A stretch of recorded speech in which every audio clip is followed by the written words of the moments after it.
লক্ষ্মীপুরে গতকাল ইতিহাসের সেরা একটা শোডাউন হয়েছে। এর আগে এত বড় মিছিল কেউ দেখেনি এ জেলায়।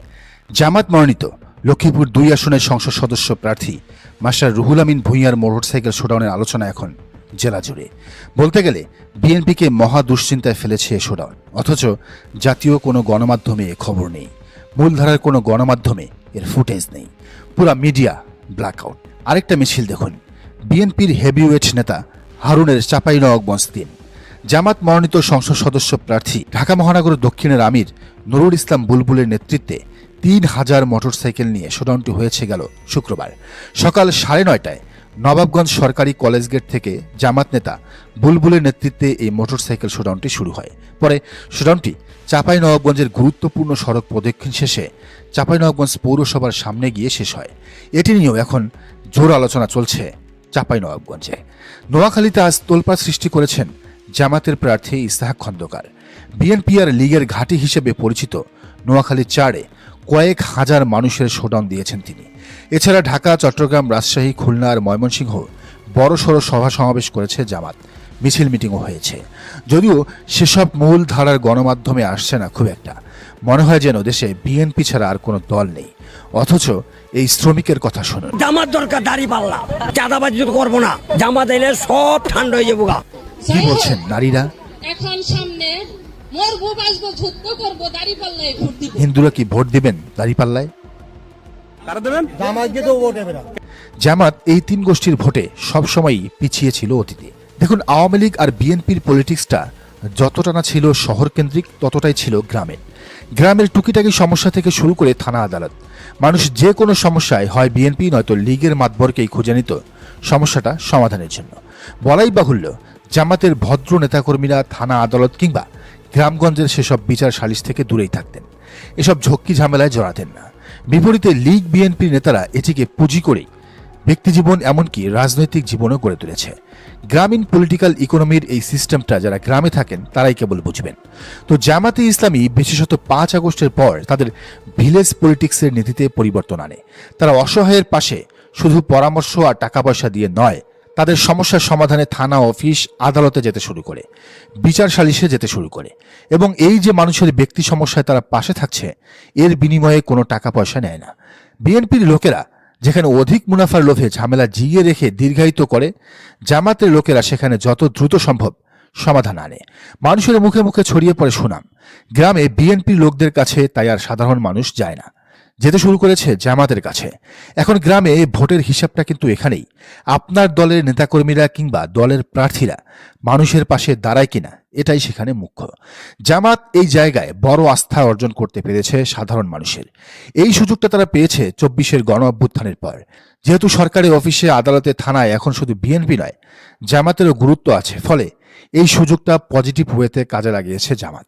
তারা শুধু সমাজ কল্যাণ নয়, সমাজকে প্রোটেকশন দিচ্ছে, সেফটি দিচ্ছে।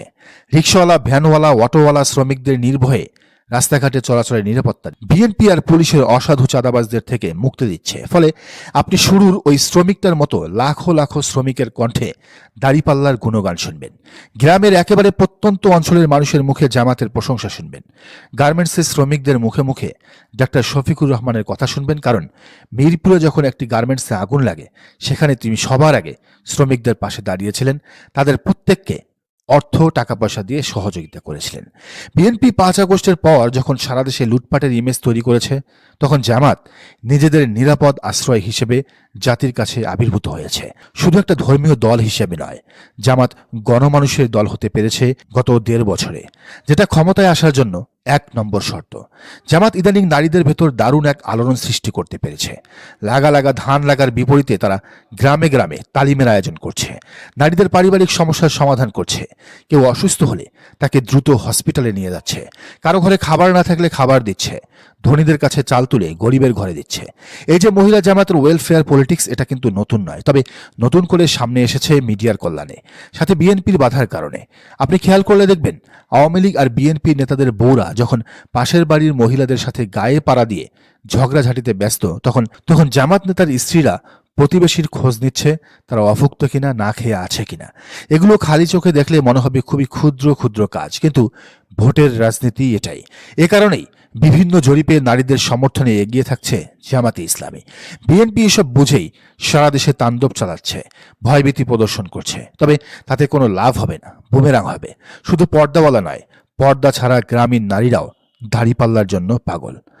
হিন্দুদের ভোটটা আওয়ামী লীগের ছিল রিজার্ভ ভোট, প্রায় 1 কোটি ভোটের হিসাব নিকাশ। বিএনপি ভেবেছিল লীগ নিষিদ্ধের ফলে এই টোটাল ভোটটা তাদের বাক্সে চলে যাবে। এজন্য তারা জামাতকে সাম্প্রদায়িক দল হিসেবে সামনে আনার চেষ্টা করছে বারবার, কিন্তু কাজ হয়নি। হিন্দুরা বরং জামাতের দিকেই ঝুঁকছে। বিষয়টি নিয়ে বিবিসি বাংলা একটি রিপোর্ট করেছে সম্প্রতি, যেখানে তারা দেখিয়েছে কিভাবে হিন্দু জনগোষ্ঠীর বিশাল একটি অংশ জামাতের পক্ষে চলে আসছে। কারণ হিসেবে তারাও সামাজিক নিরাপত্তা ও জামায়াতের সম্প্রীতির রাজনীতি, সবাইকে মিলেমিশে নিয়ে থাকার রাজনীতিকে সামনে আনছে। বিএনপি এখানেও বলা চলে ফেল মেরেছে। হ্যাঁ, এটা সত্যি যে লীগ না থাকায় হিন্দুদের বড় একটা অংশ ভোট কেন্দ্রে যাবে না, ভোট দেবে না। কিন্তু যারা যাবেন তারা যেমন ধানের শীষে সিল মারবেন, তেমনি দাড়িপাল্লাতেও মারবেন।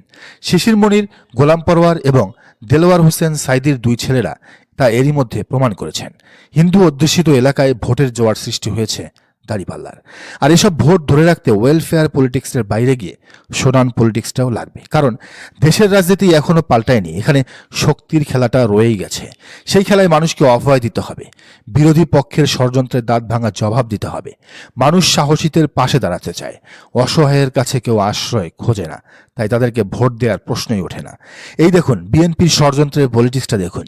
গাজীপুরের একটা আসনে জামাতের প্রার্থী শিবিরের সাবেক সভাপতি সালাউদ্দিন আইয়ুবীর পোস্টার ছিঁড়ে ফেলা, ফেস্টুনে কাদা ছোড়া, পোস্টারের উপর পোস্টার লাগানোর মতো নোংরা কাজ শুরু করেছে বিএনপির লোকেরা।